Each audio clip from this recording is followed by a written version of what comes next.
sekarang, ya, persaingan antara organisasi lembaga pendidikan.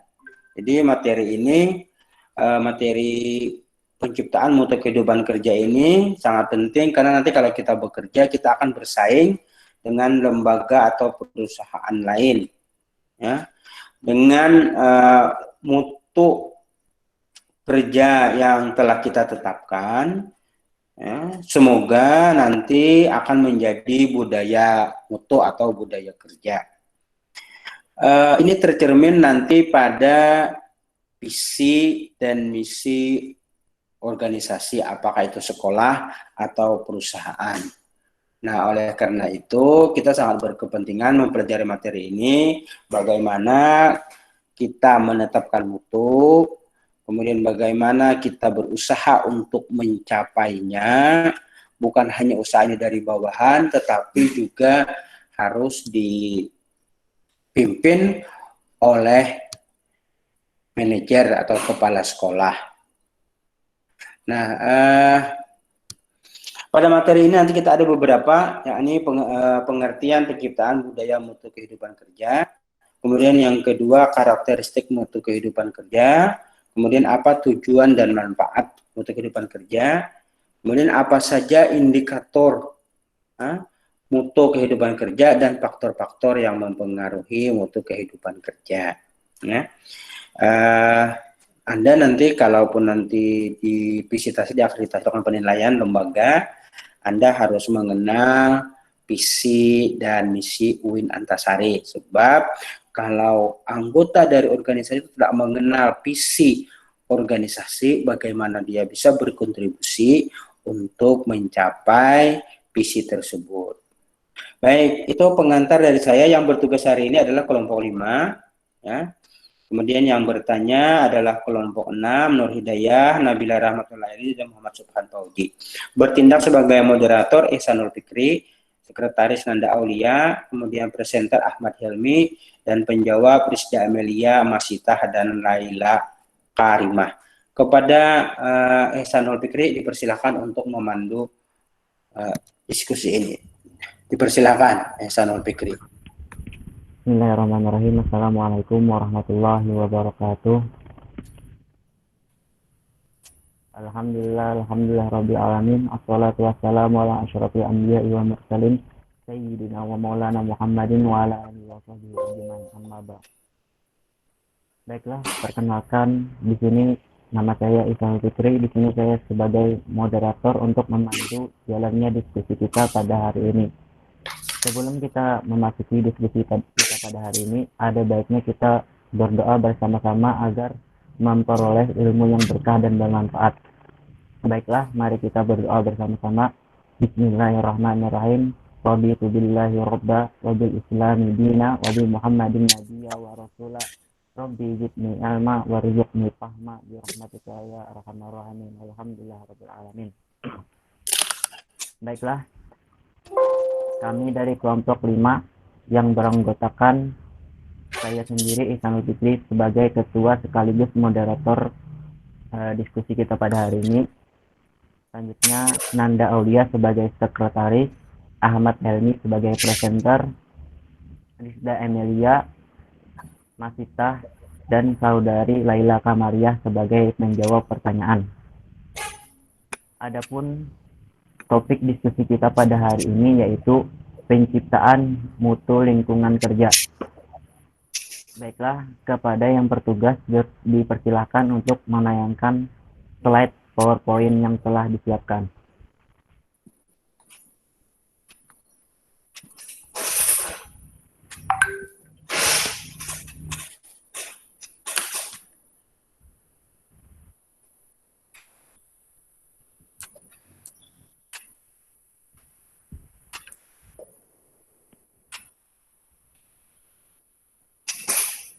Silakan yang bertugas.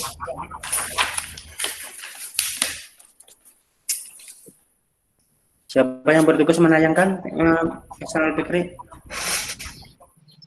Ahmad Helmi, Pak, tapi tadi sudah ada kesepakatan bahwa Rizda Amelia yang akan menayangkan, tapi mungkin ada kendala dalam membuka file-nya.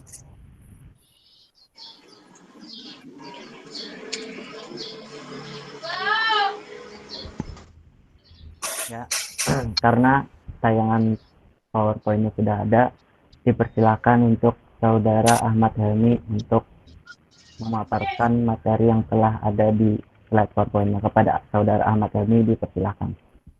Ya, bismillahirrahmanirrahim. Assalamualaikum warahmatullahi wabarakatuh. Sebelumnya terima kasih kepada moderator yang telah memberikan waktunya, dan juga terima kasih kepada Bapak selaku dosen pengampu manajemen sumber daya manusia. Yang langsung saja untuk mempersingkat waktu, pada poin pertama yaitu pengertian penciptaan mutu kehidupan kerja. Nah, jadi kualitas kehidupan kerja merupakan suatu kondisi kerja sebagai hasil dari interaksi antara individu dan pekerjaannya, sehingga membuat pekerja lebih produktif dan memberi kepuasan kerja. Nah, jadi kan hubungannya di sini yaitu antara manajemen, pekerja, dan juga organisasi. Organisasi yang mengenal peranan SDM dan perbaikan produktivitas, dan juga menghargai kekuatan pekerja, yang memberikan komitmen terutama diarahkan pada SDM terhadap pengembangan lingkungan, di mana pekerja dapat memberikan kontribusi pada perbaikan kinerja pada kapasitas maksimum. Nah, usaha seperti itu dinamakan quality of work life, yaitu strategi pelibatan pekerja. Mutu kehidupan kerja juga mempengaruhi pada produktivitas. Lanjut yang kedua yaitu karakteristik mutu kehidupan kerja. Ada 9 karakteristik, yaitu yang pertama partisipasi kerja, yaitu dilakukan dengan memberi kesempatan kepada pekerja untuk menyampaikan gagasan, baik saran, kritik, pendapat, kreativitas, inisiatif, ataupun hal lainnya. Pengikutsertaan ini menimbulkan perasaan diterimanya atau dihargainya pada munculnya perasaan memiliki tanggung jawab oleh pekerja pada keberhasilan ataupun kegagalan tujuan perusahaan. Yang kedua, pengembangan karir. Pengembangan karir di sini yaitu manajemen pada semua bidang dan jenjang harus menaruh perhatian pada pengembangan karir pada para pekerja yang potensial dengan cara pemberian kesempatan yang sama untuk mengikuti program pelatihan dan pengembangan SDM. Jadi kan karyawan yang mendapatkan perhatian ataupun pembinaan karirnya cenderung akan bekerja lebih aktif dan kinerjanya lebih tinggi. Yang ketiga, penyelesaian konflik. Jadi kan upaya pencegahan konflik perlu ditetapkan prosedur penyelesaian konfliknya terlebih dahulu dengan menunjuk kepada siapa dan bagaimana cara penyampaian masalah sebelum menjadi konflik. Dan perlu diingat bahwa ditetapkan pula siapa yang berkewajiban dan berwenang untuk menyelesaikan konflik tersebut yang sesuai dengan organisasinya. Nah, yang keempat itu komunikasi. Komunikasi di sini bagian yang paling penting karena kan proses pertukaran informasi. Yang kelima, kesehatan kerja. Jadi penyelenggaraan poliklinik ataupun rumah sakit atau sekadar menyediakan dana kesehatan untuk mengganti biaya pengobatan pekerja ataupun keluarganya. Juga sebagai perhatian atau perlindungan organisasi untuk menciptakan atau mewujudkan kesehatan kerja. Yang keenam, kesehatan lingkungan dan keselamatan kerja. Jadi perhatian ini dilaksanakan untuk memuaskan ataupun meningkatkan kerja karena pekerja mengetahui bahwa diri dan keluarganya dapat perlindungan yang layak dalam bekerja di dalam perusahaan. Yang ketujuh, keamanan kerja. Jadi program keamanan kerja di sini yaitu menghindarkan rasa takut pekerja akan mengalami PHK secara sepihak oleh perusahaan ataupun juga dalam penyelenggaraan program dana pensiun. Yang kedelapan, kompensasi yang layak. Jadi kan kompensasi di sini berupa insentif dan bonus yang layak dan juga layak produksi yang memberikan ketenangan dan kesediaan terhadap pekerja. Yang kesembilan, kebanggaan, yaitu kebanggaan terhadap organisasi dapat ditumbuhkan pada para pekerja dengan cara keikutsertaan organisasi dalam kegiatan sosial masyarakat untuk kepentingan masyarakat. Lanjut bagian C, itu tujuan dari pembangunan sistem, tujuan dan manfaat mutu kehidupan kerja. Nah, yang pertama dulu yaitu tujuan. Yang pertama ada memperbaiki kepuasan kerja pekerja.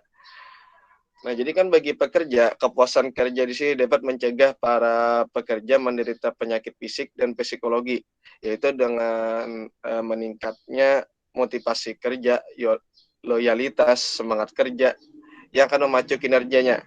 Jadi kan jika kinerja pekerja itu tinggi, maka kinerja perusahaan juga semakin tinggi. Nah, yang kedua memperbaiki keselamatan dan kesehatan kerja. Jadi kan quality of work life dapat mengembangkan lingkungan kerja yang aman, bebas dari kecelakaan kerja dan kesehatan pribadi individu pekerja. Yang ketiga, meningkatkan kinerja para pekerja. Jadi kan tujuan akhir di sini meningkatkan kinerja para pekerja yang berimbas pada kinerja organisasi. Karena ada pun manfaatnya, yang pertama meningkatkan moral kerja. Yaitu meningkatkan moral kerja, mengurangi stres dan turnover. Dapat ditekan dengan mengembangkan program-program seperti waktu kerja yang fleksibel, desain yang fleksibel juga, dan juga sistem benefit yang fleksibel. Yang manfaat yang kedua yaitu meningkatkan motivasi. Jadi kan motivasi ini cukup berperan dalam halnya prestasi kerja. Yang ketiga, meningkatkan kebanggaan kerja. Yang keempat, meningkatkan kompetensi. Nah, peningkatan kompetensi ini secara berkesinambungan dapat tercapai dalam organisasi yang mampu menghilangkan hambatan-hambatan pengembangan karir mereka, karir para pekerja. Yang kelima, meningkatkan kepuasan. Jadi kan karyawan dalam halnya dalam perusahaan yang merasakan kepuasan kerja akan menunjukkan sikap yang berperilaku positif dan mengarah pada peningkatan kinerja. Begitu juga sebaliknya. Kalau tidak merasa puas dalam bekerja, pekerja akan menimbulkan sikap yang negatif lah dalam halnya kinerja tersebut. Yang keenam, meningkatkan komitmen. Karena karyawan merasakan kepuasan terhadap pekerjanya, hal yang menimbulkannya rasa bahwa pekerjaan itu merupakan bagian dari hidup, sehingga pekerjaan itu dilakukannya dengan sebaik-baiknya dan dianggapnya penting dalam hidupnya. Yang ketujuh, meningkatkan produktivitas. Dan lanjut pembahasan berikutnya yaitu dimensi atau indikator mutu kehidupan kerja. Adapun di sini yang pertama, partisipasi karyawan, yaitu dapat diwujudkan melalui kerjasama dengan karyawan. Yang kedua, partisipasi karyawan dalam halnya rapat, dan juga peningkatan kualitas tim. Nah, yang kedua, pengembangan karir,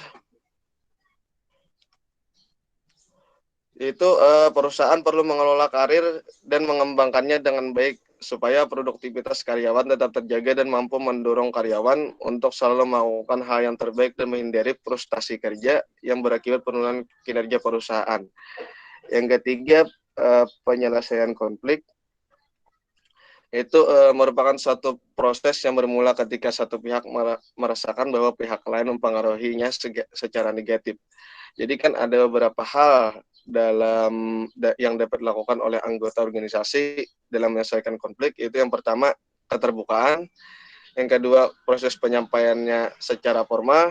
Dan yang ketiga, pertukaran pendapat. Yang ketiga, komunikasi. Nah, jadi kan komunikasi ini bagian yang paling penting dalam organisasi, yaitu komunikasi yang baik akan meningkatkan kepuasan dan kinerja dari karyawan. Jadi kan komunikasi yang dapat dilakukan dalam organisasi yaitu yang pertama, pertemuan tatap muka, yang kedua pertemuan kelompok, ataupun juga yang ketiga publikasi. Nah, yang keempat kesehatan kerja. Yang kelima kesehatan kerja. Upaya kesehatan kerja bertujuan untuk melindungi pekerja ataupun buruh guna mewujudkan produktivitas kerja yang optimal dengan cara pencegahan kecelakaan dan penyakit akibat kerja ataupun juga pengendalian bahaya di tempat kerja, promosi kesehatan, pengobatan, dan rehabilitas. Yang keenam, keselamatan kerja itu dilaksanakan oleh perusahaan dengan cara seperti komite keselamatan, tim penolong gawat darurat, dan program keselamatan kerja seperti asuransi. Yang ketujuh, keamanan kerja, yaitu yang dimaksud karyawan akan dapat bekerja dengan perasaan yang tenang, tidak terancam oleh PHK secara sepihak oleh perusahaan. Nah, oleh karena itu kan adanya disepakati terlebih dahulu seperti gaji, kontrak kerja, ataupun hal lain yang sebagainya yang tidak menimbulkan PHK secara sepihak. Yang kedelapan, kompensasi yang layak seperti adanya bayaran tunai langsung ataupun tidak langsung yang sekiranya memotivasi karyawan agar dapat bekerja keras dalam produktivitasnya. Yang kesembilan, kebanggaan. Yaitu kebanggaan ini dapat membuat mereka betah dan merasa nyaman dan bekerja dengan baik. Jadi rasa bangga yang dapat tercipta dan dipengaruhi oleh yang pertama identitas perusahaan, yang kedua partisipasi perusahaan dalam bidang kemasyarakatan, dan kepedulian perusahaan terhadap lingkungan. Nah, dan lanjut yang pembahasan terakhir yaitu faktor-faktor mempengaruhi mutu kehidupan kerja. Yang pertama, sistem imbalan yang inovatif. Jadi maksudnya di sini imbalan yang diberikan kepada karyawan memungkinkan mereka untuk memuaskan berbagai kebutuhannya. Nah, jadi kan sistem imbalan ini seperti berupa gaji, ataupun bonus-bonus yang lainnya, ataupun fasilitas. Yang kedua, lingkungan kerja. Lingkungan kerja di sini itu lingkungan kerja yang kondusif, termasuk di dalamnya penetapan jam kerja, ataupun peraturan, ataupun kepemimpinan, dan lingkungannya secara fisik. Jadi kan lingkungan ini sangat berperan penting dalam keselamatan dan kenyamanan karyawan dalam menjalankan tugasnya. Yang ketiga, restrukturisasi kerja, yaitu kan memberikan kesempatan bagi karyawan untuk mendapatkan pekerjaan yang tertantang dan juga memberikan kesempatan yang lebih luas untuk mengembangkan dirinya. Jadi kan dapat disimpulkan dari faktor-faktor yang mempengaruhi kualitas kehidupan kerja di atas itu kan yang pertama kebutuhan ataupun imbalan, yang kedua keinginan atau bisa disebut lingkungan kerja yang kondusif, dan yang ketiga kesempatan untuk menggunakan keterampilan dan pengetahuan yang dimiliki oleh pekerja itu dalam organisasi di mana ia bekerja. Nah, cukup sekian materi dari kami. Salah hilaf mohon maaf. Wabillahi taufiq wal hidayah. Wassalamualaikum warahmatullahi wabarakatuh. Saya kembalikan kepada moderator. Ya, baiklah, terima kasih kepada Saudara Helmi yang telah memaparkan materi yang berjudul atau yang bertopik penciptaan mutu lingkungan kerja. Baiklah, adapun sesi selanjutnya yaitu sesi pertanyaan, yang mana pertanyaan pertama akan ditanyakan oleh Saudari Vita Nurhidayah kepada Saudari Nurhidayah. Dipersilahkan. Assalamualaikum warahmatullahi wabarakatuh.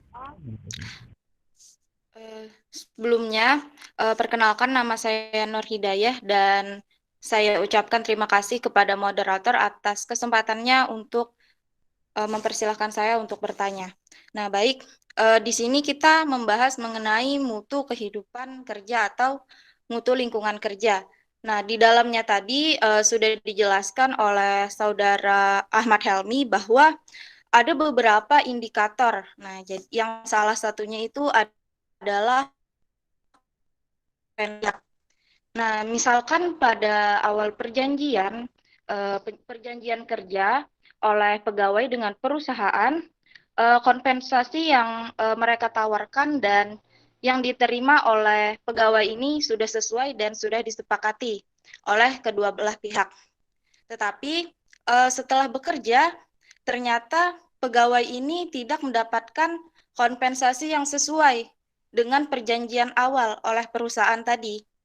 Nah, jadi sedangkan salah satu dari indikator mutu kehidupan kerja tadi kan kompensasi yang layak. Nah, jadi apabila kompensasinya dirasa kurang, maka kinerja dari pegawai ini kan jadi kurang optimal, dan itu akan mempengaruhi juga dengan kepuasan kerja pegawai. Nah, lalu saya hanya minta bagaimana solusi dari para pemateri mengenai hal ini atau untuk menyelesaikan permasalahan seperti ini. Terima kasih.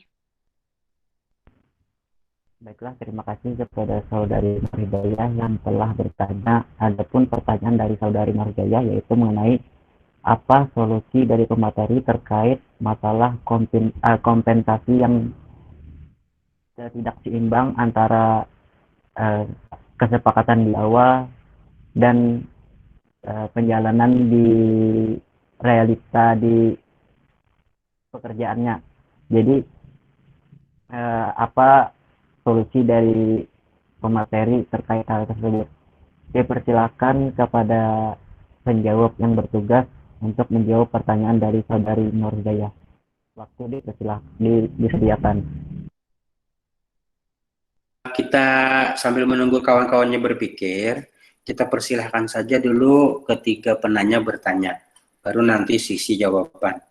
Bagaimana, moderator? Berarti pertanyaan dulu dikumpulkan gitu, Pak. Ya, supaya mereka yang bertugas itu kan bisa memikirkan. Nah, kalau langsung kan kasihan juga, mereka perlu waktu untuk menyiapkan jawaban kan. Baiklah, kepada untuk sesi selanjutnya yaitu pertanyaan yang kedua yang akan ditanyakan oleh Saudari Nabila Rahmatullahi. Kepada Saudari Nabila dipersilahkan. Ya, Assalamualaikum warahmatullahi wabarakatuh. Nama saya Nabila Rahmatullahi. Sebelumnya saya ucapkan terima kasih kepada Bapak yang sudah memberikan kesempatan saya untuk bertanya dan kepada moderator yang sudah memberikan saya waktu untuk bertanya juga. Jadi terkait tentang dimensi indikator mutu kehidupan kerja, kita ketahui bahwa kita sekarang dalam keadaan di mana ada virus COVID-19 ini. Nah, semua ini secara signifikan kondisi perekonomian global ini menurun. Nah, jadi dari mana perusahaan itu bisa mengukur indikator mutu kehidupan kerja tersebut, dan mengenai pengembangan karir, apakah dengan kondisi seperti ini pastinya ada sebuah perusahaan yang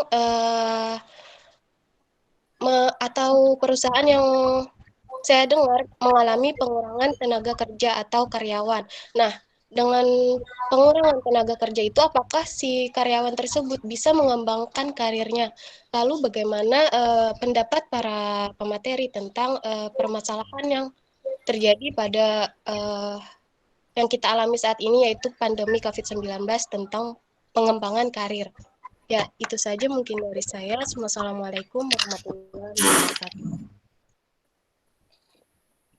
Baiklah, terima kasih kepada Saudari Nabila yang telah bertanya. Adapun pertanyaan yang dilontarkan oleh Saudari Nabila yaitu mengenai bagaimana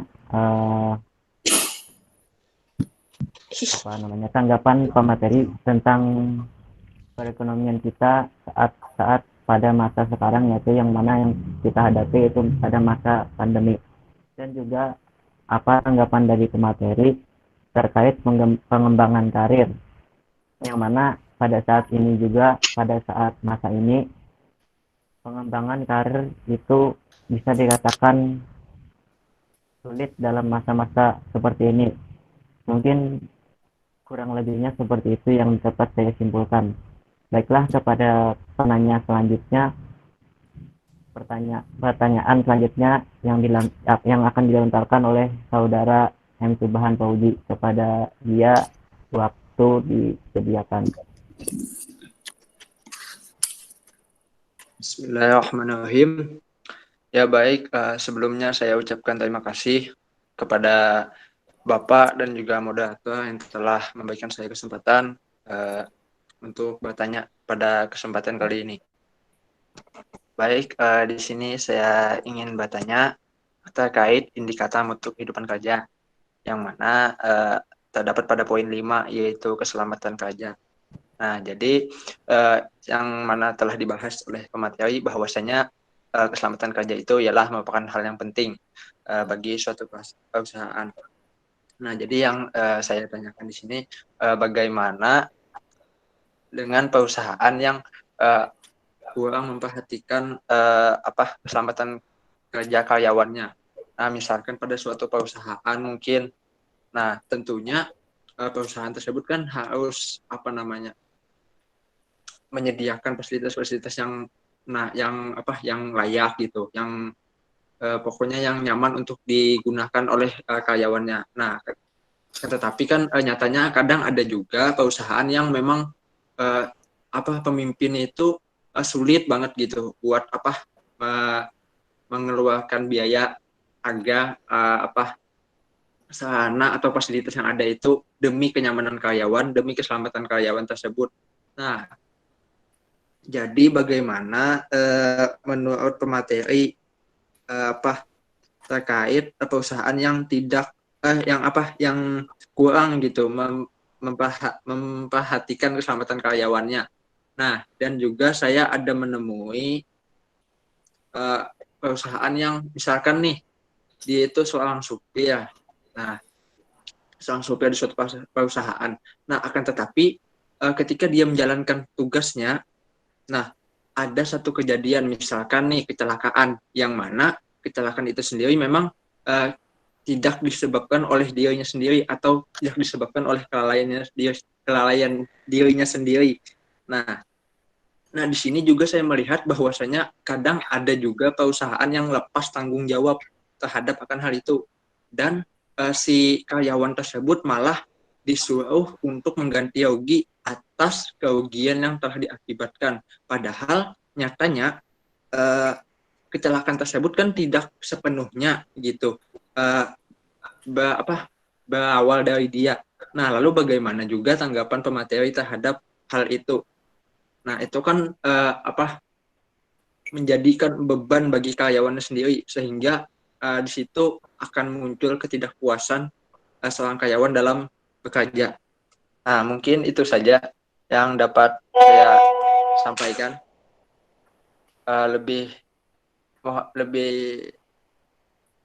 Yang saya mohon maaf.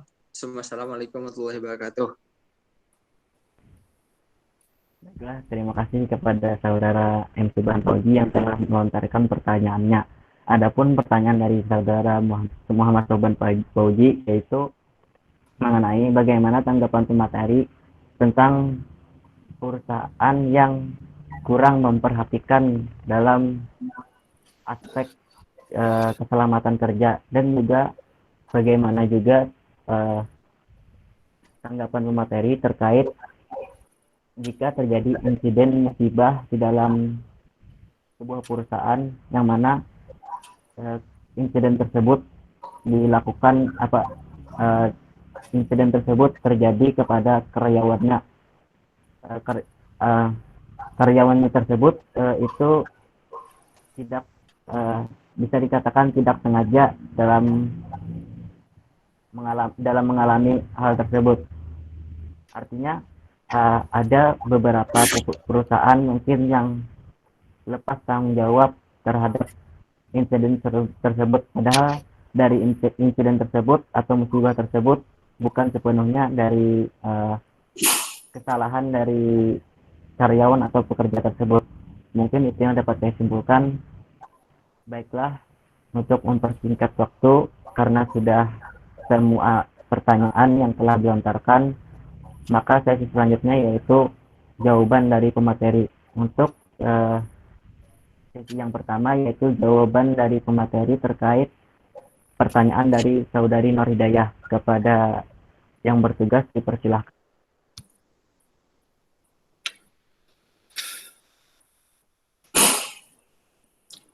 Silakan Resda Amalia.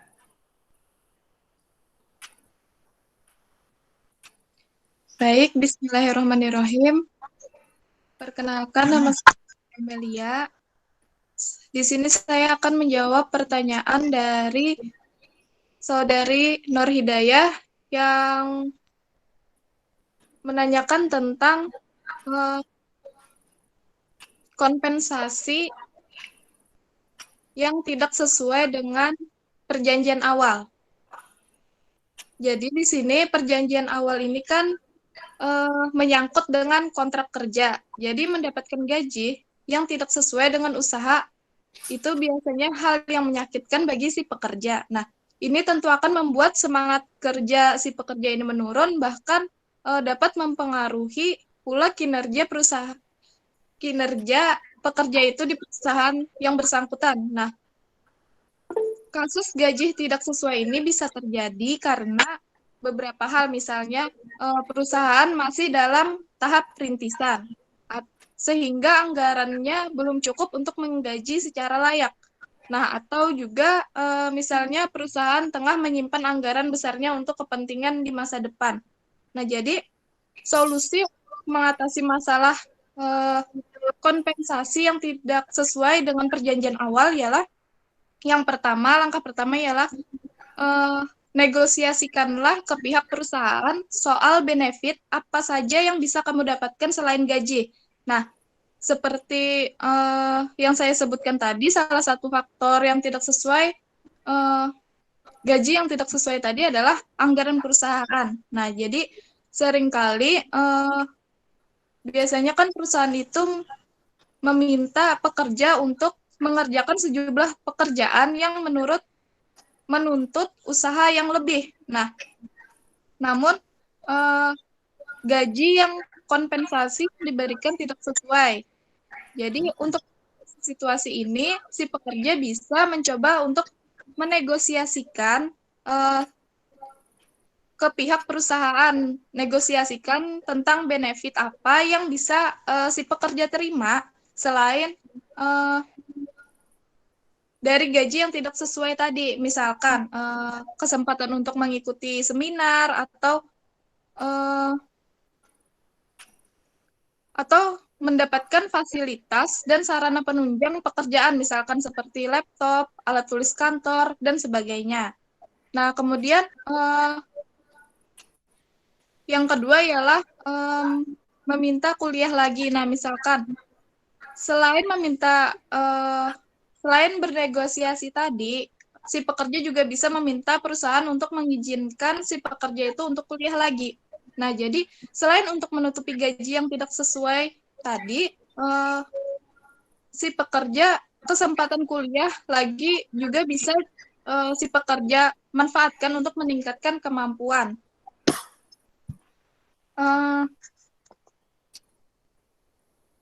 Meningkatkan kemampuan ini dengan berkuliah lagi bisa membuat si pekerja terlepas dari gaji yang tidak sesuai. Tapi, kalaupun perusahaan masih saja memberi gaji tidak sesuai, maka kesempatan si pekerja untuk kuliah bisa menambah kualitas CV si pekerja. Nah, juga tidak mungkin lagi si pekerja pun bisa pindah ke perusahaan lain yang bisa memberi si pekerja ini gaji yang lebih layak.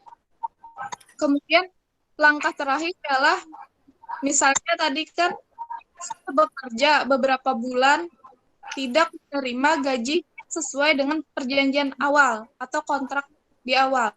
Nah, biasanya langkah selanjutnya ialah pada dasarnya gaji atau upah adalah hak dari pekerja sebagaimana dikatakan pasal 1 angka 30 Undang-Undang Nomor 13 Tahun 2003 tentang Ketenagakerjaan yang bunyinya upah adalah hak pekerja atau buruh yang diterima dan dinyatakan dalam bentuk uang sebagai imbalan dari pengusaha atau pemberi kerja kepada pekerja yang ditetapkan dan dibayarkan menurut suatu perjanjian kerja, kesepakatan atau peraturan perundang-undangan, termasuk tunjangan bagi pekerja dan keluarganya atas suatu pekerjaan atau jasa yang telah atau akan dilakukan. Kemudian, upah harus dibayarkan langsung kepada pekerja pada waktu yang telah ditentukan sesuai dengan perjanjian yang awal, sebagaimana yang diatur dalam pasal 10 Peraturan Pemerintah Nomor 8 Tahun 1981 tentang Perlindungan Upah. Nah, dari kedua dasar hukum yang saya sebutkan tadi, jelas kiranya bahwa gaji karyawan harus dibayarkan sesuai dengan yang diperjanjikan, baik itu berdasarkan perjanjian kerja, kesepakatan, atau peraturan perundang-undangan. Nah, selanjutnya gaji yang tidak sesuai dengan perjanjian itu adalah nilai gaji pekerja yang dibayarkan oleh pengusaha untuk selama beberapa bulan belakangan ini kan tadi lebih kecil atau tidak sesuai dengan perjanjian awal. Karena gaji merupakan hak yang diterima oleh pekerja sebagai pekerja, maka bila terjadi perselisihan seperti gaji yang dibayar tidak sesuai, maka hal itu disebutkan oleh perselisihan hak. Nah, jadi yang dimaksud dengan perselisihan hak di sini adalah berdasarkan pasal 1 angka 2 Undang-Undang Nomor 2 Tahun 2004 tentang penyelesaian perselisihan hubungan industrial adalah perselisihan yang timbul karena tidak dipenuhinya hak akibat adanya perbedaan pelaksanaan atau penafsiran terhadap ketentuan peraturan perundang-undangan, perjanjian kerja, peraturan perusahaan, atau perjanjian kerjasama. Nah, adapun langkah hukum yang dapat si pekerja lakukan jika terjadi perselisihan hak tadi adalah si pekerja wajib menyelesaikannya dengan cara musyawarah untuk mencapai mufakat sebagaimana ditegaskan dalam pasal 3 ayat 1 Undang-Undang PPHI, yaitu melakukan perundingan lewat forum bipartit. Nah, jadi jalur bipartit ini adalah suatu perundingan antara si pekerja dengan pengusaha untuk menyelesaikan perselisihan hubungan industrial. Nah, perundingan ini harus dilaksanakan paling lambat 30 hari berdasarkan pasal 3 ayat 2 Undang-Undang PPHI. Nah, apabila perundingan bipartit ini gagal atau si pengusaha menolak untuk berunding, maka penyelesaian kemudian ditempuh melalui jalur tripartit, yaitu mencatatkan perselisihannya kepada instansi yang bertanggung jawab di bidang ketenagakerjaan setempat dengan melampirkan bukti bahwa upaya-upaya penyelesaian melalui perundingan bipartit telah dilakukan. Nah, nantinya si pekerja dan pengusaha ditawarkan upaya penyelesaian perselisihan. Untuk perselisihan hak, upaya penyelesaian perselisihan yang dapat dipilih untuk menyelesaikan perselisihan hak salah satunya adalah mediasi hubungan industrial.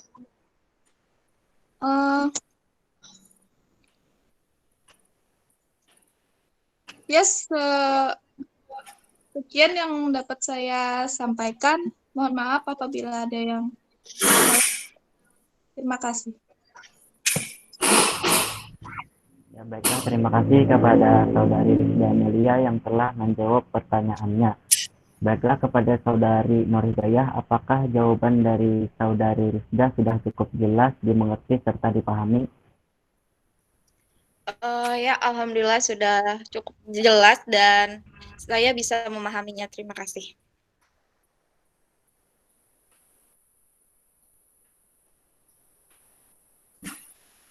Silahkan dilanjutkan, moderator.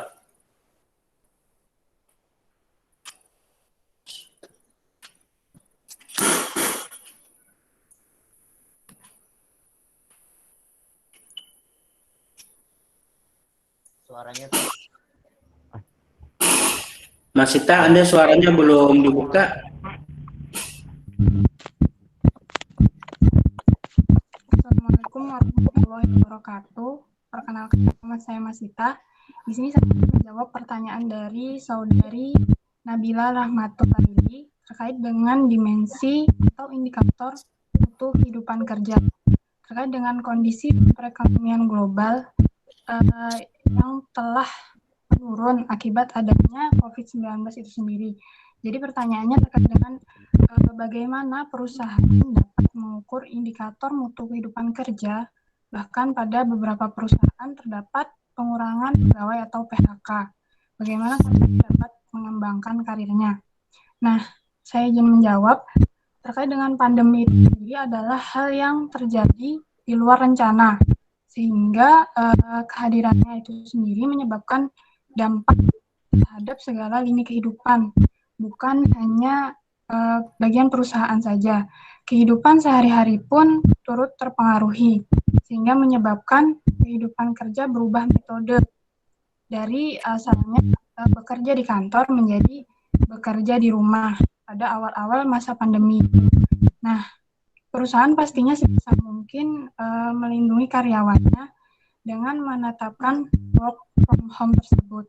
Namun, hal itu dilaksanakan dengan tidak meninggalkan perusahaan itu dengan tetap bekerja secara efektif dan efisien walaupun dari rumah. Nah, apabila hal tersebut dimanajemen dengan baik, maka mutu kehidupan kerja pada suatu perusahaan dapat dijaga dan terlaksana dengan baik. Namun, karena beberapa perusahaan yang bekerja pada bidang pelayanan seperti hotel itu dapat kita ketahui ada beberapa berita mengatakan bahwa terjadi pengurangan atau potensi menyebabkan kebangkrutan. Nah, hal tersebut dapat mengakibatkan atau berdampak pada PHK karyawan. Nah, di samping perusahaan kan karyawan-pegawainya, perusahaan itu sendiri harus mempertahankan eksistensi dari perusahaan itu. Nah, dapat dipungkiri juga PHK pun harus dilakukan.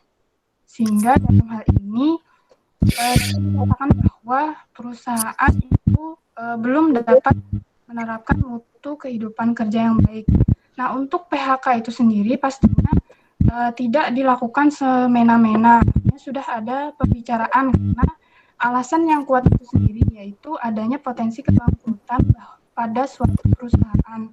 Yang artinya, walaupun si karyawan tetap bertahan di perusahaan tersebut, maka tidak dapat mengembangkan karirnya di situ. Dan perusahaan itu yang mengalami krisis. Namun, dalam hal ini, perusahaan harus memberikan dana pensiun terhadap karyawan yang mendapatkan PHK itu sendiri, sehingga dana tersebut dapat digunakan oleh para karyawan PHK untuk mengembangkan dirinya berusaha di luar perusahaan itu sendiri. Nah, dari sini dikatakan bahwa mutu kehidupan kerja itu dapat terselenggara pada kondisi perusahaan yang stabil atau tidak dalam kondisi krisis yang berpotensi kebangkrutan pada suatu perusahaan itu sendiri. Itu saja yang dapat saya sampaikan. Terima kasih. Baiklah, terima kasih kepada Saudari Masita yang telah menjawab pertanyaan dari Nabila Lahmatulaili. Kepada Saudari Nabila, apakah jawaban bisa dimengerti? Ya, saya bisa menerimanya. Terima kasih kepada Saudari Masita karena sudah cukup jelas. Baiklah, kepada penjawab selanjutnya dipersilakan untuk menjawab pertanyaan dari Saudara M. Subantauji. Kepada yang bertugas dipersilahkan. Bismillahirrahmanirrahim. Assalamualaikum warahmatullahi wabarakatuh. Sebelumnya saya ingin mengucapkan terima kasih kepada moderator yang telah mengizinkan saya untuk menjawab. Di sini saya ingin menjawab dari Muhammad Subantauji, yaitu pertanyaannya mengenai terkait indikator mutu kehidupan kerja yang terdapat pada poin 5, yaitu keselamatan kerja, yang mana kita ketahui bahwasanya keselamatan kerja karyawan itu merupakan hal yang utama bagi perusahaan. Lalu bagaimana dengan perusahaan yang kurang memperhatikan keselamatan kerja karyawannya, bahkan tidak jarang juga ada perusahaan yang tidak mau bertanggung jawab ketika ada karyawan yang mengalami kecelakaan kerja terlepas dari kesalahan yang diakibatkan karyawan itu sendiri. Di sini saya ingin menjawab, sebuah perusahaan harusnya memperhatikan keselamatan kerja karyawannya, karena keselamatan kerja sangatlah penting dalam bekerja. Perusahaan tidak boleh lepas tanggung jawab apabila karyawannya mengalami kecelakaan, karena secara hukum, perusahaan memiliki kewajiban dan tanggung jawab atas setiap kecelakaan kerja yang terjadi di sebuah perusahaan. Tanggung jawab tersebut bukan kerugian akibat kecelakaan kerja, namun juga memastikan bahwa karyawan yang mengalami cacat akibat kecelakaan kerja tidak diputus langsung hubungan kerjanya. Maka dari itu, segala upaya dilakukan untuk mengurangi risiko terjadinya kecelakaan kerja, karena dampak dari kecelakaan kerja ini tidak hanya berdampak pada karyawan saja, melainkan akan berdampak juga bagi perusahaan.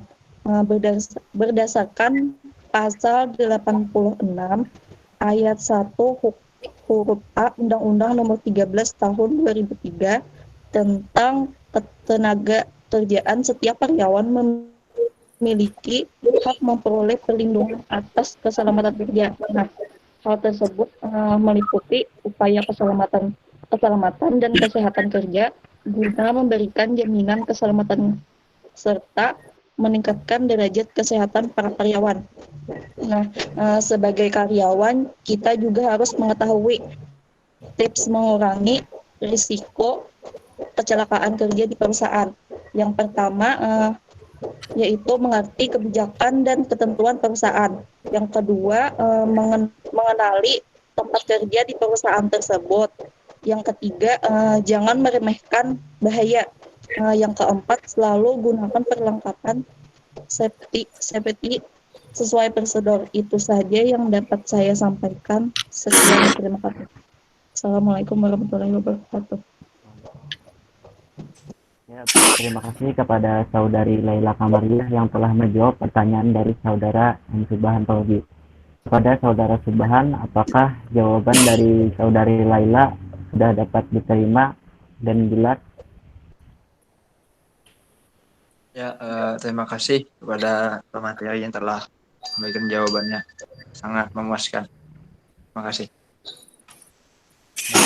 Sebelum saya serahkan ke Bapak, ada baiknya kita tutup dulu diskusi kita pada hari ini dengan mengucap hamdalah. Alhamdulillahirabbil alamin. Saya sebagai moderator pamit undur diri. Mohon maaf apabila jika ada kesalahan dalam kata maupun perbuatan. Saya tutup diskusi kita pada hari ini dengan mengucap Assalamualaikum warahmatullahi wabarakatuh. Baik, terima kasih. Waalaikumsalam. Sebelum saya memberikan tambahan, ini sesuai dengan SOP pada petunjuk kita di poin 7. Jika ada peserta kuliah yang lain yang ingin memberikan tambahan jawaban, dipersilahkan. Terkait dengan pertanyaan atau jawaban yang telah kita dengarkan tadi. Ada? Boleh raise hand, Anda klik raise hand atau Anda bersuara untuk menambahkan. Tidak ada? Oke, sebelumnya ini konfirmasi kehadiran, ini ada beberapa yang keluar. Ya. Yang tidak hadir dari awal, ada informasi terutama ketua kelas Yapi Aulia. Ada informasinya. Dengan hari ini sudah yang kelima yang tidak hadir. Ada informasi dari kawan-kawannya tentang kehadiran keikutsertaan Yapi Aulia. Ada? Tidak ada informasi? Atau mungkin ada kendala sehingga tidak bisa mengikuti perkuliahan? Tidak ada informasinya, Pak. Tapi kalau di grup Pak ya cak dia muncul menjawab pesan bonlon, tapi kalau di chat CP itu kadang mau membalas Pak. Dan Pak Oji dengan cara yang halus bertanya, adakah kendala dalam mengikuti perkuliahan pada mata kuliah saya? Begitu ya, kalau saya bertanya kan dia mungkin tidak tahu kan? Mungkin saya bisa membantu untuk menyampaikannya dosen pengasuh. Gitu ya. Terima kasih. Saya akan menambahkan jawaban juga penjelasan dari perkuliahan hari ini. Ya, nah, makalah ini sebenarnya sudah sangat bagus. Ya. Menurut sepengetahuan saya, tema-tema ini pun juga jarang dibahas dalam penelitian skripsi program studi MPI. Ya, tapi saran saya, ini nanti materi boleh terutama di kelompok 5 kalau berkenan yang belum masukkan proksa, ya, tema-tema tentang mutu kehidupan kerja di lembaga pendidikan. Lebih spesifik misalnya, ya, misalnya ini contohnya pencapaian mutu kehidupan kerja bagi tenaga kependidikan atau bagi tenaga administrasi di sekolah atau di madrasah tertentu. Nah, itu deskriptif kualitatif. Kemudian bisa jadi berikutnya, ya, korelasi atau pengaruh mutu kehidupan kerja dengan produktivitas kerja pada tenaga kependidikan di sekolah tertentu. Ya. Nah, ini sudah sampai kepada indikatornya pun kan sudah dilengkapi, ya, dan lumayan bagus. Dan ini tinggal nanti membuat kisi-kisi untuk angket atau wawancara. Nah, apalagi nanti ini mungkin dibatasi pada tenaga kependidikan kan tidak begitu banyak. Tapi saya berharap ini nanti pada sekolah yang berprestasi, sekolah yang bermutu. Misalnya pada sekolah-sekolah yang banyak diminati orang tua untuk sekolah tersebut, yang pengelolaan atau manajemennya bagus. Nah, semoga makalah ini menginspirasi bagi Anda nanti untuk membuat proposal penelitian. Nah, saya masuk ke beberapa pertanyaan. Nah, jadi kompensasi ini, ya, pada materi kita sebelumnya, kita harus ada beberapa metode untuk menetapkan kompensasi.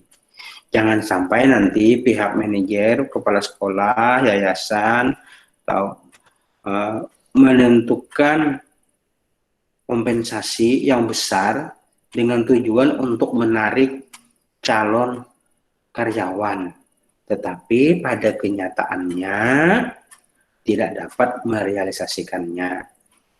Jadi ini sudah pasti nanti diperkirakan, ya, mutu kehidupan kerja itu kurang baik. Ya, pertama, bagi karyawan, ya, tidak ada komitmen dan kejujuran bagi pimpinan dalam melaksanakan tugas. Itu nanti menjadi stigma negatif. Nah, tetapi bisa jadi, ya, dalam aturan itu biasanya 3 bulan pada masa percobaan, kompensasi atau gaji yang dibayarkan itu hanya 80% saja. Nah, itu kalau memang demikian, seharusnya disampaikan pada awal kesepakatan. Anggaplah misalnya komitmennya kesepakatan gaji yang ditentukan itu misalnya 2 juta, ya. Tetapi pada masa percobaan kalau hanya 80%, hanya 1.600.000 rupiah. Nah, ini harus diketahui oleh karyawan. Ya, terkadang kita itu tidak selaku karyawan, selaku pimpinan, manajer tidak menyampaikan secara terbuka bahwa ada presentasi pada masa percobaan. Ya, kemudian karyawan pegawainya pun hanya mendengarkan, tidak lengkap informasinya. Nah, oleh karena itu perlu dituangkan, ya, pada SK pengangkatan berapa kompensasi yang ditetapkan berupa gaji. Gaji itu apa saja strukturnya, ada gaji pokok, ada transport, ada mungkin tunjangan kesehatan, ya. Nah, tadi dinyatakan dalam bentuk uang. Nah, setelah 3 bulan, kalau memang nanti dinyatakan layak, baik, baru diterbitkan SK pembayaran 100%. Tetapi bisa jadi ya, karena keadaan pandemi kasus seperti ini, kompensasi itu tidak bisa direalisasikan karena memang pendapatan dari sekolah atau organisasi tidak sesuai dengan rencana. Oleh karena itu, ya, perlu tadi negosiasi. Pengalaman saya selaku ketua koperasi tarbiyah, ya, di masa pandemi di awal tahun kemarin, ya, karena ditutup, tidak ada kegiatan di kampus, tidak ada pelayanan koperasi, entah toko, fotokopi, atau apa itu kursus. Kita karena masih ada dana cadangan dari koperasi, kita berpertemuan dengan karyawan, bagaimana kesepakatannya Anda bekerja dari rumah. Oke, yang bekerja dari rumah karena pelayanannya misalnya komputer, ya, bisa kursus via online, tetap kita lakukan.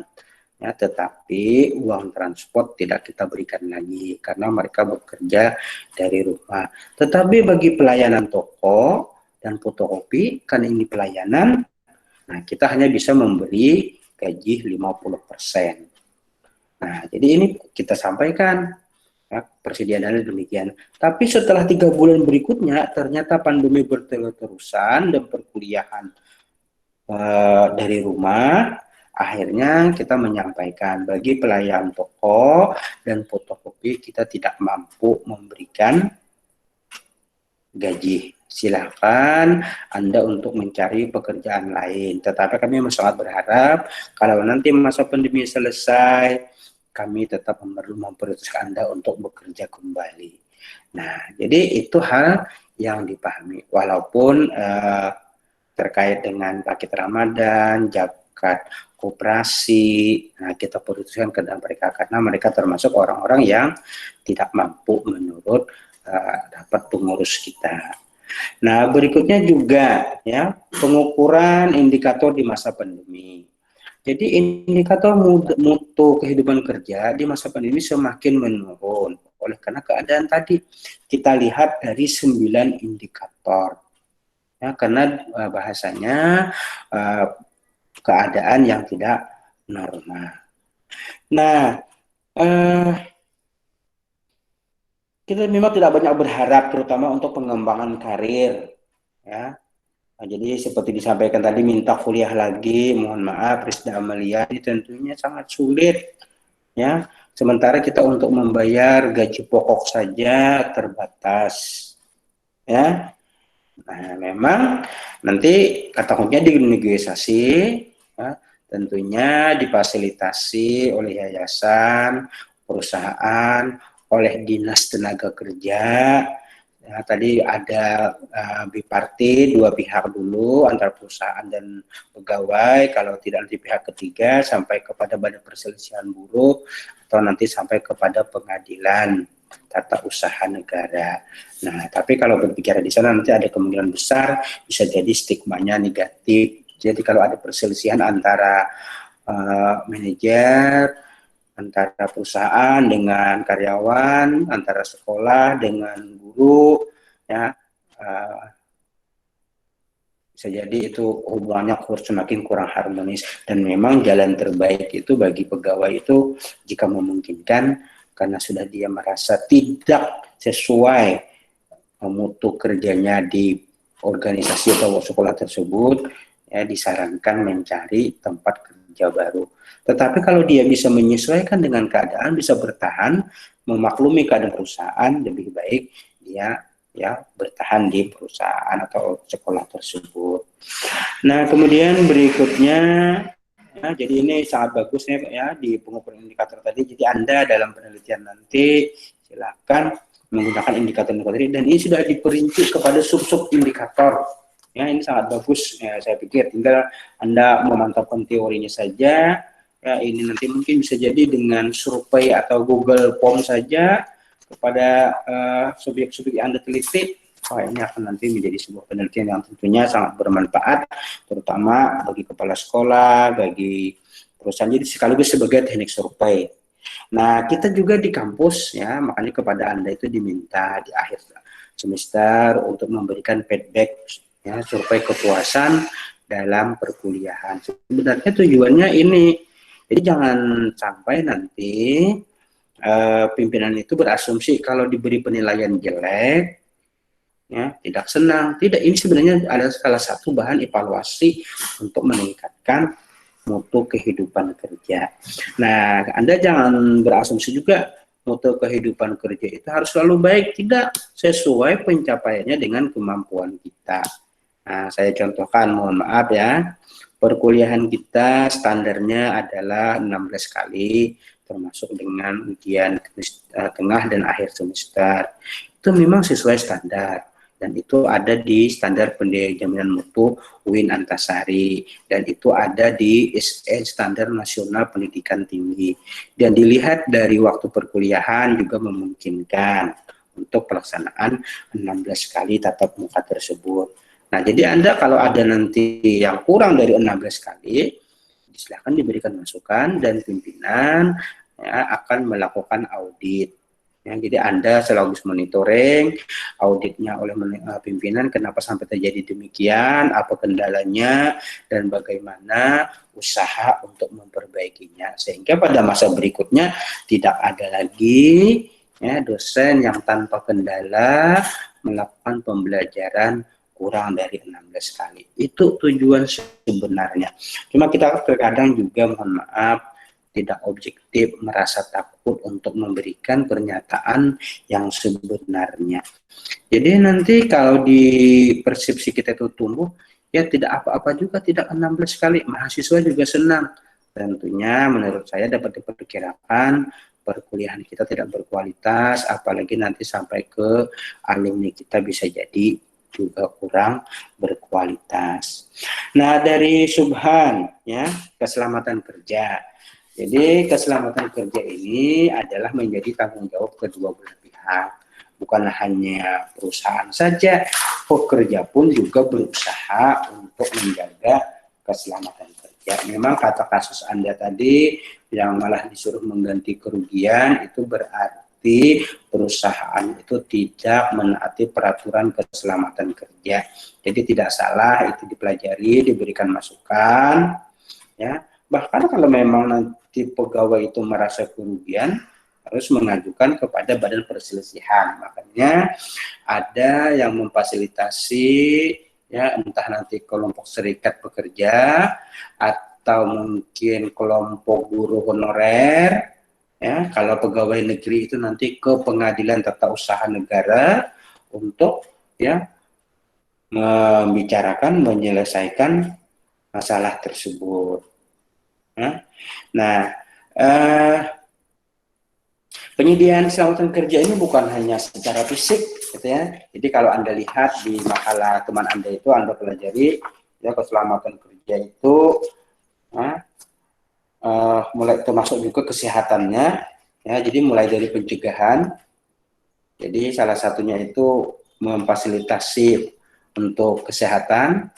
Ya, untuk BPJS diwajibkan, apakah itu pekerja tetap atau tidak tetap. Nah, yang tidak kalah penting adalah sosialisasi tentang pentingnya keselamatan kerja. Kita itu kadang merasa abai, ya, memperbaiki instalasi listrik, ya, tanpa menggunakan keselamatan kerja yang memadai. Nah, akhirnya terjadi kecelakaan, baru kita menyesal, baru minta pertanggungjawaban. Jadi nanti ada standar-standar prosedur untuk keselamatan kerja, itu disosialisasikan dan harus ditaati oleh pekerja. Nah, termasuk nanti jika memadai ada asuransi kecelakaan, ya, sampai kepada asuransi jiwa. Cuma terkadang kita itu tidak merasa begitu penting, tidak usah hanya membuang keuangan.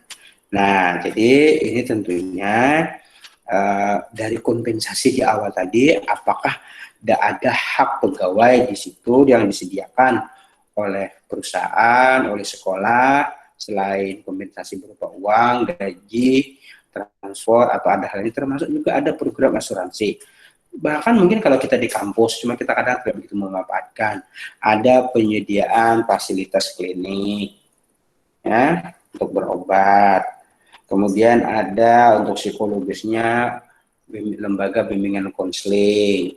Tapi karena itu adalah sebagai bagian dari kesehatan dan keselamatan kerja. Nah, itu penjelasan dari saya. Ya, terima kasih. Ini kelompok 5. Mudah-mudahan juga ini kan bagaimana pencapaian mutu kehidupan kerja pada sekolah ini bagi tenaga administrasi sekolah. Faktor apa saja yang mempengaruhi mutu kehidupan kerja di sekolah? Ini sudah jadi proposal penelitian tentunya. Ya, dan ini teorinya pun sudah lumayan memadai. Ada jurnal, ada penelitian. Nah, saya pikir mudah-mudahan ini menginspirasi kawan-kawan kita yang belum membuat proposal. Baik, insya Allah kita masih ada 2 materi lagi. Ya, kita memang seharusnya tanggal 28 Mei itu berakhir perkuliahan, tapi karena kita kemarin tidak memungkinkan, ada 2 kali libur, ada 1 cuti bersama, ada Idul Fitri, jadi kita masih ada 2 perkuliahan. Untuk minggu depan nanti materinya adalah pemberhentian pemensiunan. Untuk minggu di bulan Juni hanya berupa penugasan, ya. Jadi tidak ada makalah lagi, penugasannya pun kemungkinan saya merancang untuk untuk kelompok saja. Mudah-mudahan itu terutama untuk memahami peraturan perundang-undangan tentang tenaga administrasi sekolah. Nah, saya pikir demikian perkuliahan hari ini. Terima kasih atas semua kerjasamanya. Yang tidak hadir perkuliahan 1 orang, yakni Yapi Aulia. Ya, baik, terima kasih. Dan kita akhiri perkuliahan hari ini dengan bersama-sama membacakan hamdalah. Alhamdulillah. Wassalamualaikum warahmatullahi taala wabarakatuh. Waalaikumsalam warahmatullahi wabarakatuh.